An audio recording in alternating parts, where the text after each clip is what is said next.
I'm fascinated by William and Kate's behind the scenes video, which we saw a few seconds of and then the full 10 minutes in the past few days. What I'm particularly interested in and particularly keen to talk about with you is the visual language of it. Now, we know that way back when there was only ever sort of one camera and things were rather stiff, and then there's sort of been the compromise of the behind the scenes lengthy documentary. But this was shot and was full of a very informal series of moments.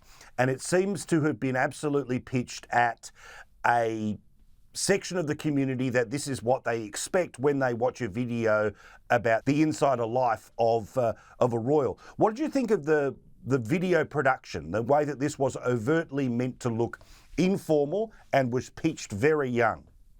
Absolutely, and bang on the money. They are Hollywood casting. They look good, they sound good, they say all the right things, they're very progressive.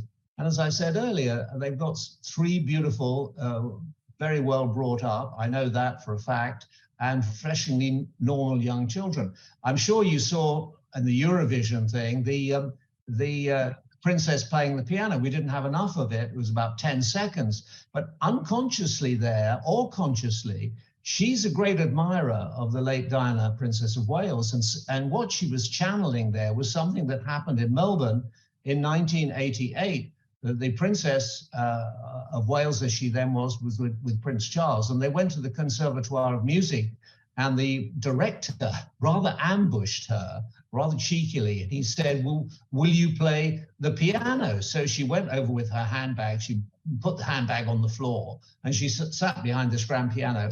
And she got into about 8 or 9 bars of the second Rachmaninoff piano concerto, which is not easy to do. And then she sort of more or less ran out of steam and ran out, was slightly embarrassed by it all. And then the director gave her a big kiss on the cheek, which was also quite cheeky. But in a way, what Kate is doing, she is very clever. And all the photographs you see of the family, of the children, they're rather good pictures because they know the photographer. The photographer is their mother. This is a visual medium. You're on a visual medium, so am I. She realizes the world today, people aren't reading newspapers. Young people aren't reading newspapers. They're on their devices all the time. They're looking at television. They're looking at images. And of course, it's well done. I'm not saying it's calculated. I just think it's a clever way of communicating because they haven't put a foot wrong since they got together. And there was a long apprenticeship there. I mean, they were together 7 or 8 years before they got married. But the key to it is, Paul, the key to it is they love each other.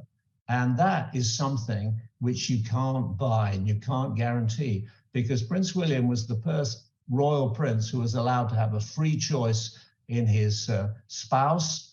He chose a woman who grew up not knowing that she would one day become a queen, which she may do in due course, and a princess. And it's worked out very well. She was a bit hesitant up front at the first, but she doesn't put a foot wrong. She grows it with more confidence as each engagement.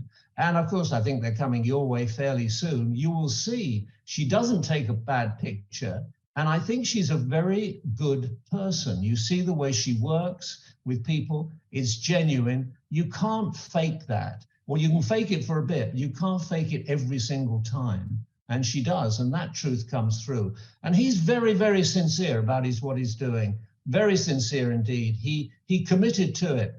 I mean, after the terrible, terrible death of his mother, both he and his brother questioned their royal roles. But Prince William decided that he was going to be the dutiful one. And Prince Harry obviously took a different course.